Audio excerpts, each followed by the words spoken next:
नमस्कार, मैं चंदन कुमार और आप देख रहे हैं अपना पसंदीदा चैनल अंगवानी। साथियों, अभी हिंदी पखवाड़ा शुरू हो चुका है जो कि सितंबर 14 से शुरू होता है और अभी हम दिल्ली के भारत मंडपम में है जहाँ पे कि चतुर्थ अखिल भारतीय राजभाषा सम्मेलन का दूसरा और आखिरी दिन है और वहाँ पर हमारी मुलाकात हो गई डॉक्टर गोविंद राजन जी से। परिचय मैं अभी करूँगा। डॉक्टर साहब, बहुत बहुत स्वागत है आपका अंगवानी पर। डॉक्टर गोविंद राजन जी के बारे में बताऊं कि ये तमिलनाडु के तंजावुर जिले से संबंध रखते हैं और जैसा कि आप कहते हैं कि भाषाई राजनीति के नाम पर जिस तरह तमिलनाडु में हिंदी का विरोध रहा है, हिंदी को का विरोध होता, वहाँ पर ये बचपन में यानी कि स्कूली दिनों में हिंदी के विरोधी थे, प्रखर विरोधी थे। लेकिन समय का कहिए, समय बीतता गया और वो आज हिंदी के विरोधी से लेकर वो आज हिंदी के प्रहरी बन चुके हैं। तुलसीदास जो कि रामचरितमानस, विनय पत्रिका और बहुत सारी मैगजीन किताबें जो तुलसीदास ने लिखी थी उनको वो तमिल में अनुवाद कर चुके हैं और जो तमिल साहित्य थे जो तमिल में थे उनको वो हिंदी में अनुवाद कर चुके। तो इस तरह से भाषाओं के आदान प्रदान के लिए ये काम करते रहे। सबसे गौर करने वाली बात यह है कि जिस तरह से हम कहते हैं कि दक्षिण और उत्तर का भेद था भाषा के आधार पर, उसको इन्होंने सपा खत्म कर दिया और इसके लिए राष्ट्रपति पुरस्कार से भी सम्मानित है। हिंदी के प्रचार प्रसार के लिए कई राज्य सरकारों इवन अपने जो बिहार सरकार है वहाँ से भी ये सम्मानित है। ज़्यादा तो हम इनसे ही बात करेंगे। डॉक्टर साहब, बहुत बहुत स्वागत। और आपसे मिलकर इतना अच्छा लगा कि कम से कम जो एक इमेज, एक परसेप्शन है कि तमिलनाडु में हिंदी पसंद नहीं किया जाता और वो तमिलनाडु के डॉक्टर गोविंद राजन साहब, समझिए रामचरितमानस को जो कि हिंदी में था उसको वहाँ पर उन्होंने तमिल में कर दिया ताकि वहाँ लोग पढ़ें, लोग जाने तुलसीदास के बारे में, रामायण के बारे में, और जो तमिल में जो चीज़ें थी उनको इन्होंने हिंदी में। सर, ऐसा कैसे संभव हुआ तमिलनाडु में हिंदी का प्रेम? सबसे पहले चंदन जी, आपको मैं प्रणाम करता हूँ तमिलनाडु की ओर से, तमिलनाडु के तमिल भाषियों की ओर से और तमिलनाडु के हिंदी साहित्यकारों की ओर से भी मैं आपको अभिनंदन करता हूँ। सर, आपने अच्छा परिचय दिया है। वो बचपना होता है, बचपन में जब हमारी इतनी बुद्धि काम नहीं करती है तब मित्रों के साथ मिल करके हिंदी का विरोध तो करता था, वो बात अलग है।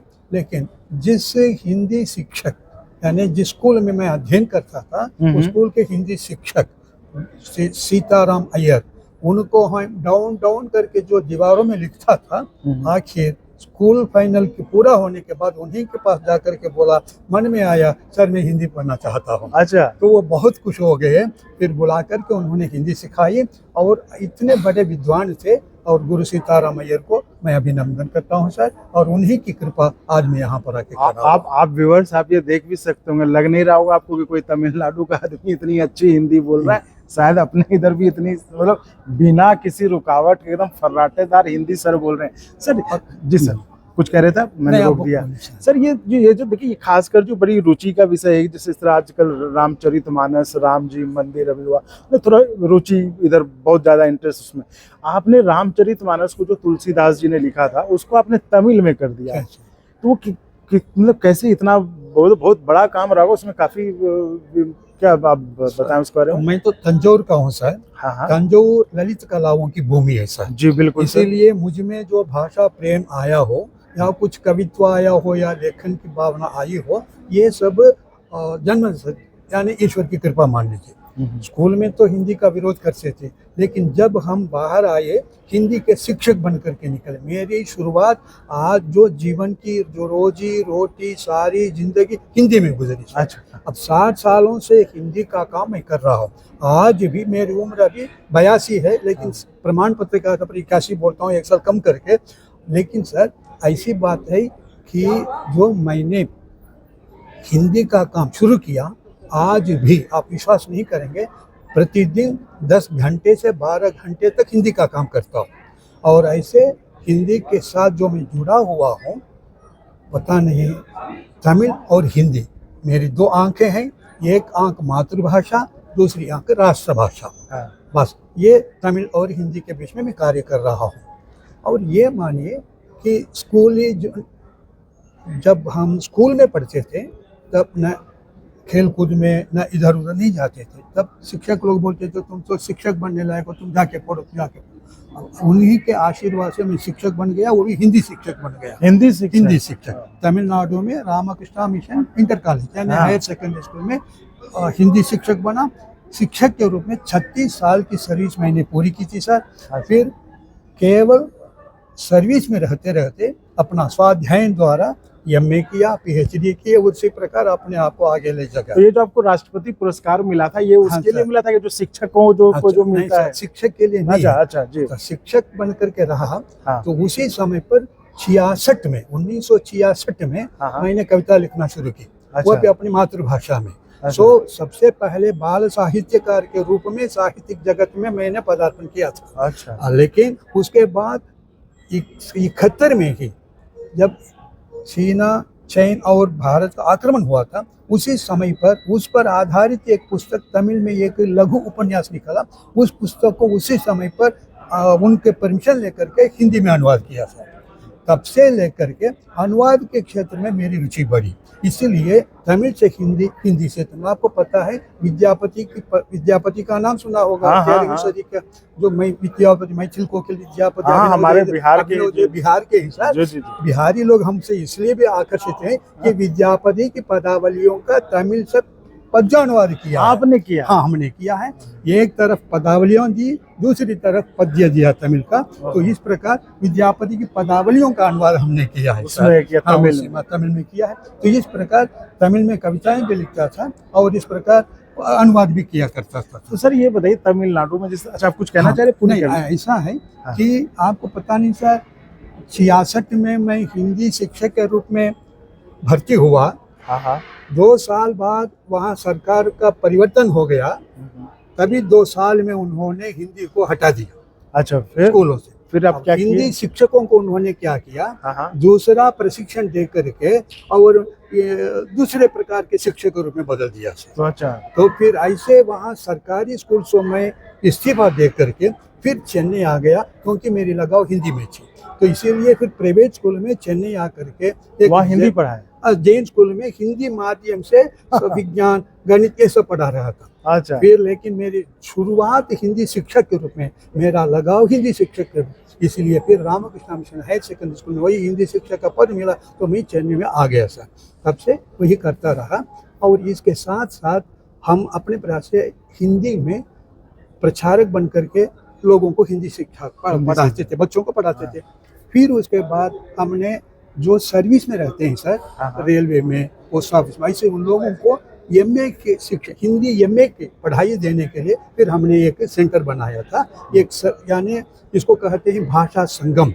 एक भाषा भेद दूर करें, भावात्मक एकता कायम करें, ये हमारा उद्देश्य था। इसी उद्देश्य को लेकर के हमने काम शुरू किया। तो उसमें एमए वर्ग पढ़ा करके बहुत सारे लोगों को एमए का शिक्षण देते थे। ऐसे समय पर एक मित्र आए, बोले एमए में पढ़ना छोड़ दो, कोई ठोस काम तुम करो, कुछ तुम ऐसे छोटी छोटी पुस्तकें लिखते हो, या तो सूर्य को पकड़ो या तुलसी को पकड़ो और इनमें से कोई काम करो, हम प्रकाशित करेंगे। तब हुआ सर। तो फिर हमने तुलसी के पांव पकड़ लिया, मानस को ले लिया, चुन लिया। लेकिन चेन्नई में रहते हुए 1 साल बीत गया, लेकिन 9 पद्य यानी 9 चंद मतलब से दोहा भी पूरा नहीं हो सका, क्योंकि मेरे कार्यक्रम इतने अधिक था, कई संस्थाओं से जुड़ा था। इसलिए वो सब छोड़ दो, एकांत वातावरण में वानप्रस्थ बन करके वानप्रस्थ आश्रम में आ जाओ या संन्याश्रम ले लो, तभी ये काम हो सकता है।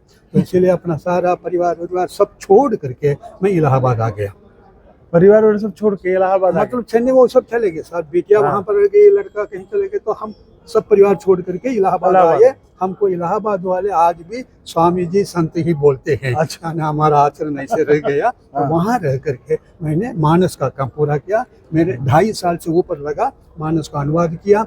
तो अनुवाद करके फिर चेन्नई में एक प्रकाशक हैं, उन्होंने उसको प्रकाशित कर दिया। फिर यहाँ इलाहाबाद में रह करके तमिल, हिंदी तमिल का प्रचार करता था। कैसे? उत्तर भारत में कभी पटना, कभी रांची, कभी कानपुर, ऐसे जाता था। वहाँ के स्कूल के, कॉलेज के, विश्वविद्यालय के बच्चों को, चित्रकूट के विश्वविद्यालय में जो ग्रामोद्योग महाविद्यालय, वहाँ 2 साल वहाँ जा करके निःशुल्क रूप में वहाँ के बच्चों को, शिक्षकों को तमिल सिखाता था। यानी माध्यम हमारे भाषा भेद दूर करना, भावात्मक कायम करना। और उत्तर के बारे में ज़्यादा दक्षिण वाले नहीं जानते हैं, दक्षिण के बारे में ज़्यादा उत्तर वाले नहीं जानते हैं, इस कमी को दूर करना, इसे पाठ करके लोगों में ये कहता, ये वो होता कि नहीं वो बात अलग है, लेकिन मन की बात थी। तो इसीलिए हमने इस प्रकार क्या करते थे, प्रशिक्षण तमिल पीपीटी बना करके तमिलनाडु के बारे में, तमिल संस्कृति के बारे में, तमिल साहित्य के बारे में हिंदी माध्यम से काम था, हिंदी माध्यम से। तो इस प्रकार यहाँ उत्तर में काम करता रहा।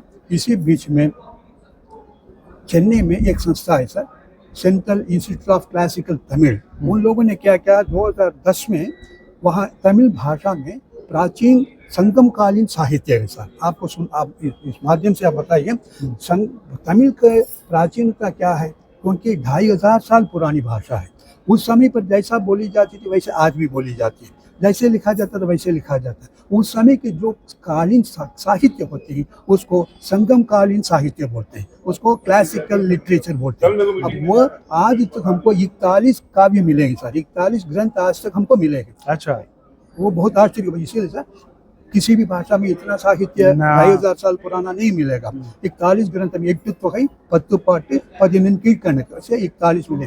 उनमें एट्टुतोगै, पत्तुपाट्टु 18 काव्य संकलन सर। इन 18 काव्यों का हिंदी में अनुवाद करने का एक प्रोजेक्ट मिला हमको। उस प्रोजेक्ट का डायरेक्टर निर्देशक बनाया गया। तो उसमें 3 साल तक काम करके उन 18 ग्रंथों को हिंदी में अनुवाद करके दिलवाया।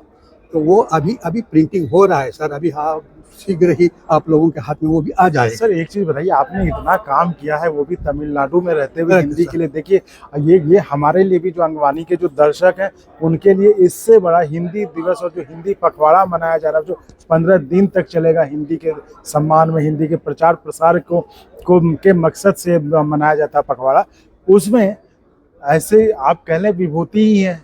यहाँ पे इतने विरोध के बाद भी एक आदमी है जो हिंदी का दिया लेके जला के बैठा है, कभी भी कोई बुझा दे वहाँ तमिलनाडु में। सर यही मेरा सवाल है कि जिस तरह से आप वहाँ पे कर रहे थे वो भी तमिलनाडु में, चलिए इधर तो कर लीजिए कोई बात नहीं है, लेकिन तमिलनाडु में हिंदी को लेकर इतने काम सर, तो कभी विरोध तो हुआ होगा? बहुत होता था सर। हमारे साथ काम करने वाले कुछ मित्र भी हमारा विरोध करते थे। अच्छा, कि क्यों कर रहे हो हिंदी में? वहाँ के अखबार में जब हमारा इंटरव्यू हुआ है हिंदी के पक्ष में हम बोल देते हैं, वो लिख देते हैं, लिखने के बाद तुम ऐसे कैसे बोल सकोगे करके हमारा विरोध भी करने वाले थे। अच्छा, फिर कैसे इन सबसे कैसे आप उन सबों के बीच में हम तो देखिए, हमारा हिंदी में काम करता हूँ, लेकिन हिंदी का काम मेरे लिए काम नहीं है, वो मेरी सांस है।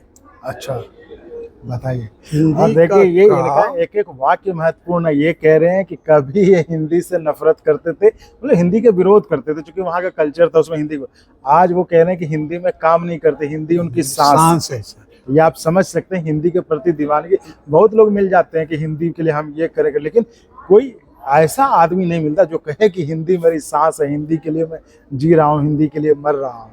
तो ये बड़ी बात सर। तो फिर इतना जो विरोध होता था, कभी कभी तो आप परेशान होते होंगे, सोचते होंगे छोड़ो क्या करना करके इतना? वैसा नहीं सर। वो केवल सर एक किस्सा कुर्सी का। अच्छा, वो सत्ता में बैठने वाले एक दल के लोग वैसा करते हैं। अगर उनमें पौरुष होता तो वो कम से कम विद्यार्थियों को पूछते, जनता को पूछते क्या आप हिंदी पढ़ना चाहते हैं क्या। अगर पूछ बैठते तो सभी लोग हाँ बोल देते। हाँ, जानकारी होने में क्या दिक्कत है, लोग दूसरे से भाषा तो पढ़ते ही लेना नहीं चाहते हैं सर, इसीलिए वहाँ के लोगों को दबा करके रख। अच्छा, वो भी सर असल में जनता चाहती है। आप एक बात बताऊं, हिंदी का विरोध हो रहा है लेकिन हिंदी भाषाओं का विरोध नहीं हो रहा है। तमिलनाडु में जाइए, आपके पूरे संपूर्ण भारत के उत्तर भारत के जितने सारे हिंदी भाषाएं सब वहीं पर उपलब्ध होंगे। एक बार उत्तर तमिलनाडु में आ गया तो तमिलनाडु छोड़ करके वापस अपने भूमि में आना नहीं चाहता, क्योंकि वहाँ इतनी सुविधा है, क्लाइमेट अच्छा है, पर सब प्रकार के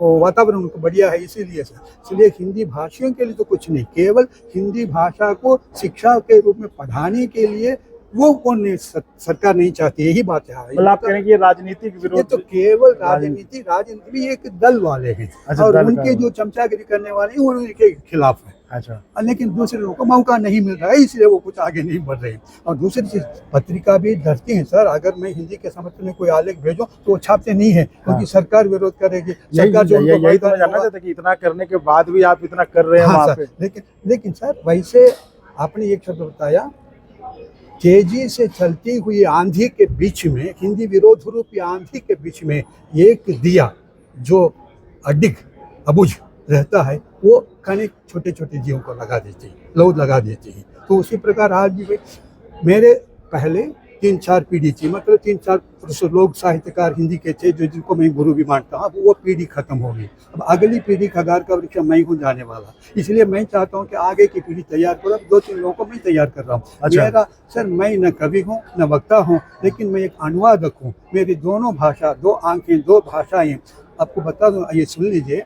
दो आंख मतलब एक हिंदी एक मातृभाषा, तमिल नहीं बोलूंगा, एक मातृभाषा, एक राष्ट्रभाषा, न तमिल न हिंदी। बाया दाया कौन है? हाँ, और इसमें बाया दाया कौन है? दाया बाया दाया बाया सब एक ही सर। एक को बंद कर देंगे तो दूसरा काम नहीं आएगा। अब समझते हैं ये।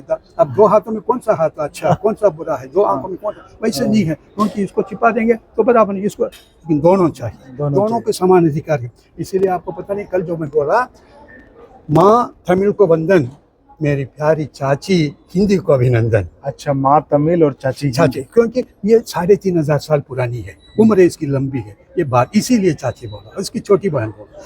अन्यथा ये इसका भी कुछ मतलब होना चाहिए ना, वैज्ञानिक होनी चाहिए।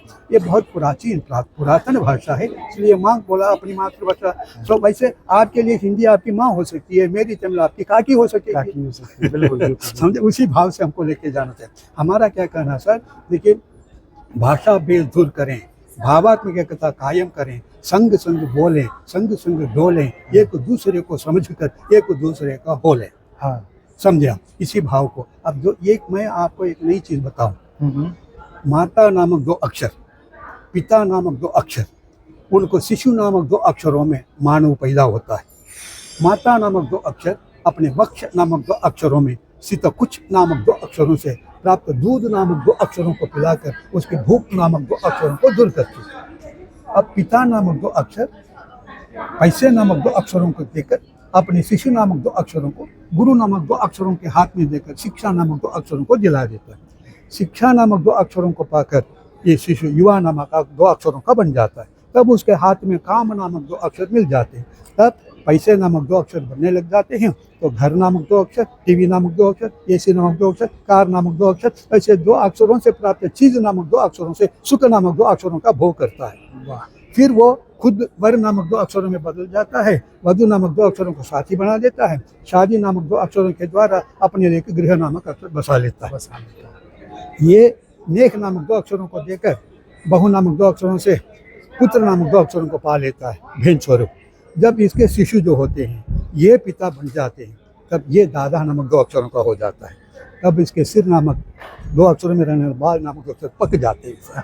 इसके कान नामक 2 अक्षर, आंख नामक 2 अक्षर, नाक नामक 2 अक्षर, जीभ नामक 2 अक्षर, दांत नामक 2 अक्षर, मुंह नामक 2 अक्षर, पेट नामक 2 अक्षर, पीठ नामक 2 अक्षर, पैर नामक 2 अक्षर, हाथ नामक 2 अक्षर, यानी संपूर्ण देह नामक 2 अक्षर अपने अपने काम नामक 2 अक्षरों को देने से इनकार कर देते हैं। तब रोग नामक 2 अक्षरों से पीड़ित होकर के खाट नामक 2 अक्षर में लेट जाता है। तब काल नामक 2 अक्षर भैंस नामक 2 अक्षरों पर सवार होकर पाश नामक 2 अक्षरों को ले आता है। उसे फेंक करके इसकी देख नामक 2 अक्षरों में रहने वाली जान नामक 2 अक्षरों को निकाल करके इसे शाबा नामक 2 अक्षरों को उपाधि दे देता है। तब इसे वन नामक 2 अक्षर में ले जाकर के आग नामक 2 अक्षरों के यानी राख नामक 2 अक्षर में बदल दिया जाता है। ऐसे 2 अक्षरों में पैदा होकर 2 अक्षरों में पलकर 2 अक्षरों में बड़े होने वाला 2 अक्षरों में अंत होने वाला आदमी पेट नामक 2 अक्षरों के कारण उसके पीछे पागल बनकर के पाप नामक 2 अक्षरों के पीछे कर लेते हैं। पूरा जिंदगी को आपने और जो बुद्धिमान लोग होते हैं वो क्या करते हैं, राम नामक 2 अक्षर, सीता नामक 2 अक्षरों के पीछे चले जाते हैं। लेकिन उनको मुक्ति नामक 2 अक्षर मिलती है, लेकिन वो उनके निजी हो जाती है, वही समाज का लिए कुछ नहीं। अब जो आदमी जो नर नामक 2 अक्षर देश नामक 2 अक्षरों के प्रति और भाषा नामक 2 अक्षरों के प्रति सेवा नामक 2 अक्षरों को देते हैं, तो वही इस जग नामक 2 अक्षरों में सच्चा यश नामक 2 अक्षरों को पाने का अधिकारी होता है। तो इसीलिए जो देश और भाषा इन दोनों के लिए जो काम करते हैं वही श्रेष्ठ होता है सर। इस दिशा में हम लोग कम से कम सेतु बंधन में गिलहरी की तरह इतने बड़े विशाल भारत में राष्ट्रभाषा को लेकर के थोड़ी बहुत हम अपनी सेवा गिलहरी की तरह करते हैं। अच्छा, ये रहा सर। इसीलिए मैं बोला कि हमने तमिल से हिंदी में जो तमिल में अनुवाद किया, ये इसके आधार पर सर्वप्रथम हमको ये बिहार सरकार को चाहिएगा। बिहार सरकार ने हमको 2002 में सम्मान दे करके गाना सम्मानित किया सर। फिर उसके बाद उत्तर प्रदेश सरकार ने संहार किया। फिर सेंट्रल CID केंद्रीय हिंदी निदेशालय ने अपने पुस्तक के लिए सम्मानित किया। ये सब पुरस्कार रहेगा। फिर उसके बाद राष्ट्रपति पुरस्कार। मेरी जिंदगी में 10 लाख रुपये मुझे सम्मान राशि में मिला, वो सारी राशि मैंने दान में दे दी। अच्छा, अपने लिए नहीं रखा। तो ये जो है हमको इतना ऊंचा उठा रहा है। इस प्रकार तमिल से हिंदी, हाँ, तिरुकुरल का अभी हाल ही में मैंने जो अनुवाद किया सर, उसे मोदी जी ने लोकार्पित किया पिछले साल। काशी तमिल संगम बनारस में लोकार्पित किया। उसका बड़ा प्रचार हो रहा है। कल भी मैंने गृह मंत्री को वही पुस्तक अपनी ओर से भेंट किए, वो तिरुकुरल। आप जानते हैं सर, तिरुकुरल कुछ नहीं सर, एक दोहा। जैसे कबीर, तुलसी, रहीम, बृंद, बिहारी जो होते हैं, इनके जो सतसई होते हैं, उसी प्रकार के दोहा है। उसमें 1330 दोहे होते हैं। 1330 दोहे के 3 कांडों में है। एक धर्म कांड, दूसरा अर्थ कांड, तीसरा काम कांड। अब देखिए, हमारे सनातन धर्म के अनुसार पुरुषार्थ में धर्म, अर्थ, काम, मोक्ष होना चाहिए। अब कुछ लोग पूछते हैं, वल्लुवर सेंट होकर के मोक्ष को नहीं लिखा, क्यों काम को लिया है? असली बात उनका क्या है सर, धर्म अर्थ ये दोनों ठीक रहेगा तो तुम्हें मुक्ति मिल जाएगी। धर्म के पथ पर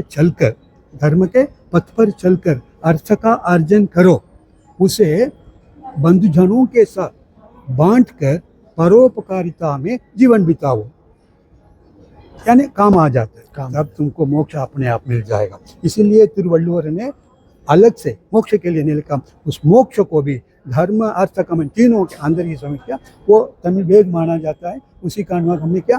सर आपको पता है, उस तिरुकुरल का अनुवाद अभी 35 भाषाओं में हो चुका है। 35 भाषाओं में हो चुका है। अभी 25 भाषाओं में हो रहा है।